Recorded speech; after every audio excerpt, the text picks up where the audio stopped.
Saw your bachelors backstage. You got a good batch. Oh, really? What are they like? Welcome to MsMojo, and today we're looking at what's fact and what's fiction in Woman of the Hour. There will be several spoilers. The whole thing was crazy. They showed me on stage, the lights went on, and here we go. Yeah.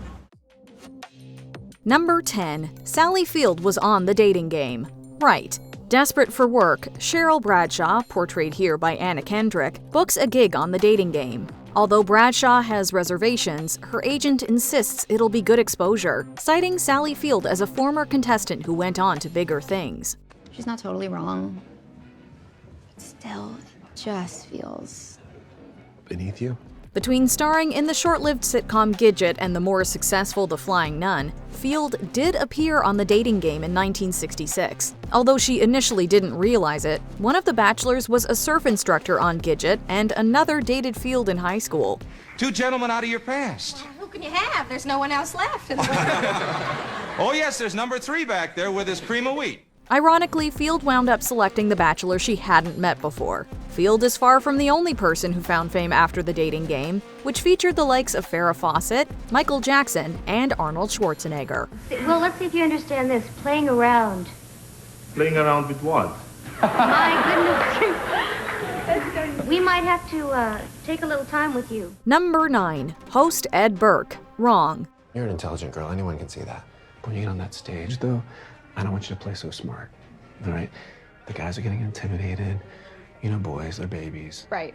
So that's right. I just need you to laugh and smile just over and over. Arriving on set, Bradshaw immediately finds herself at odds with the host of the dating game, Ed Burke. More concerned with what she's wearing rather than what's on her mind, Burke instructs Bradshaw to smile and ask simple questions. When she goes rogue, Burke has some vulgar words for her. Do you think I went too far? I think he thinks you went too far. Burke is a fictional character, standing in for Jim Lang, who hosted the show throughout its original run. While they may have glasses and hairdos in common, Lang wasn't mean-spirited or condescending toward female guests like Burke. When Lang started his career in local radio, he recalled the higher-ups wanting a man to cover sports and a woman to cover dance. Lang described this as, quote, very sexist, sounding like the opposite of Ed Burke. Well, Gloria Steinem would be proud. Being a little hard on the boys, aren't you, Cheryl? Oh, I think we're all having fun. Of course we are. Number 8. Another bachelor was suspicious of Alcala. Right. Careful with that ass.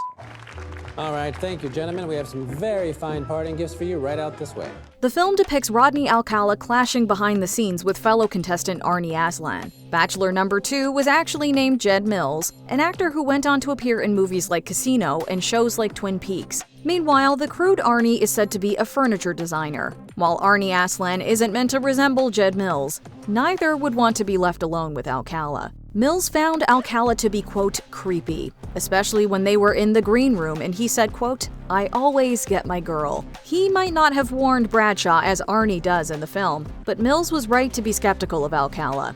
Of course, Mills couldn't have realized that he was sitting next to a serial killer. When I think about what he said, I always get my girl, he kills him.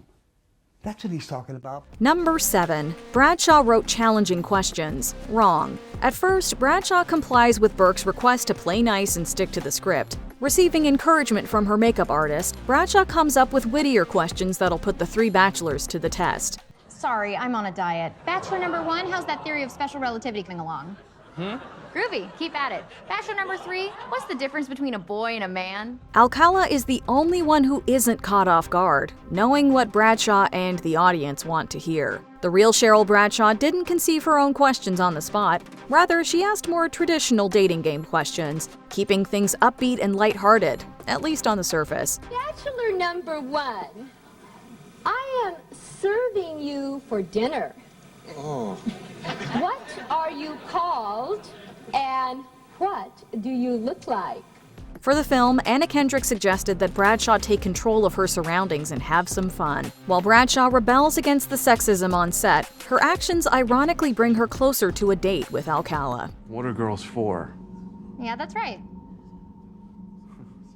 I guess I'd have to say that that's up to the girl. It's a very good answer. Oh yeah, we love that. Number 6. Bradshaw had acting experience. Right. Woman of the Hour establishes Bradshaw as a young actress struggling to make it in Hollywood. Following her dating game guest spot, she leaves LA in the rearview mirror. Right now, MGM is looking for an unknown brunette for this big thriller they've got, and they do want to see a swimsuit photo before you can audition. But Yeah, I'm not going to do that. Well, see if they can make an exception. No, not just this audition, just all of it. Although based on a real person, Kendrick has acknowledged that Bradshaw is, quote, the most fictionalized piece of the movie, as there isn't much public information about her. To reflect this, the film changes the spelling of her first name from Cheryl with a C to Cheryl with an S. I always knew that I wasn't really interested in like hyper detailed accuracy. The dress I'm wearing is nothing like the dress that Cheryl was wearing, and those things really didn't matter to me. For all the liberties taken, Bradshaw did come from an acting background. During her dating game appearance, Bradshaw was said to be a drama teacher originally from Phoenix, Arizona. Bradshaw eventually moved on from California, the dating game being her most notable screen credit. Right now. Right now, anytime. Right here in front of everybody, huh? Now's the best time. Anytime, huh? Number 5. Alcala was Bachelor number 3. Wrong. While Alcala did indeed appear on the dating game, Woman of the Hour restructures several elements regarding his episode. Namely, the film implies that Alcala was Bachelor number 3, when in reality, he was Bachelor number 1. Number 1, would you say hello to Cheryl, please? We're going to have a great time together, Cheryl. From a dramatic standpoint, it makes sense for the film to introduce the other 2 bachelors before revealing number 3, who we already know is a cold-blooded killer. The film also leaves out some of Alcala's more unsettling moments from the actual episode. Come on, over here. Answering Bradshaw's questions, Alcala said that his favorite time was night since that's when, quote, it really gets good. He also compared himself to a banana, asking Bradshaw to peel him. Later, Bachelor One, later. It sounded playful at the time, but Alcala's answers carry a more sinister sentiment now. Number 4. Alcala took photos of victims. Right. Woman of the Hour doesn't cover everything, but its depiction of Rodney Alcala is mostly accurate. Alcala attended New York University, taking Roman Polanski's class. He's the short guy who directed Repulsion and Rosemary's Baby. Are those movies or? What do you mean? You're killing me. I'm trying to name drop here. Drop away, I'm not man. gonna know because you don't know who I'm talking about, so it's not as impressive. Moving to the West Coast, Alcala had a short stint at the Los Angeles Times, although he worked as a typesetter and not a photographer. However, Alcala did convince many people that he took photos professionally. He even showed his coworkers photos of young girls, claiming their moms asked him to take them. Now look right into the lens right here and give me that look you just gave me. Come on. There she is. Look at you, one more.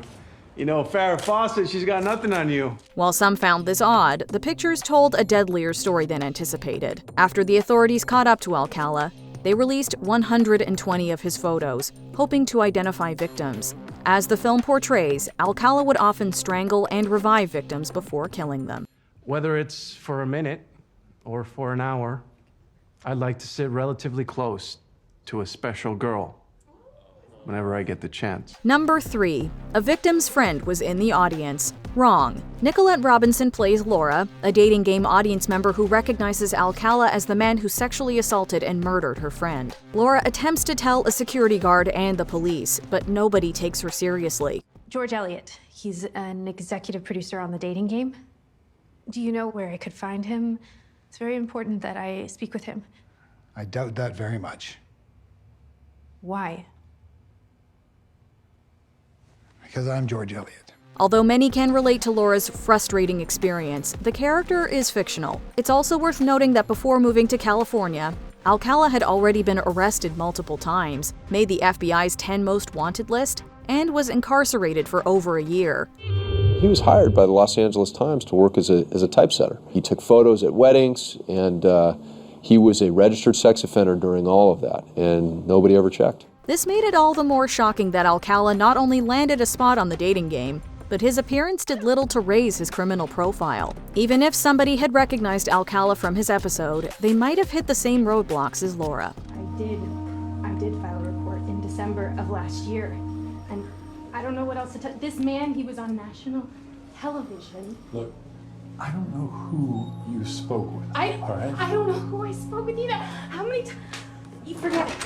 Number 2. The Teenage Hitchhiker. Right. It's been theorized that Alcala claimed as many as 130 lives. The film highlights several victims, including a teenage runaway modeled after Monique Hoyt. Named Amy here, the character is seduced by Alcala, who proceeds to sexually assault her. Woman of the Hour switches around some of the locations and doesn't depict all of the atrocities that Alcala put Hoyt through. That said, Hoyt did suffer at Alcala's hands.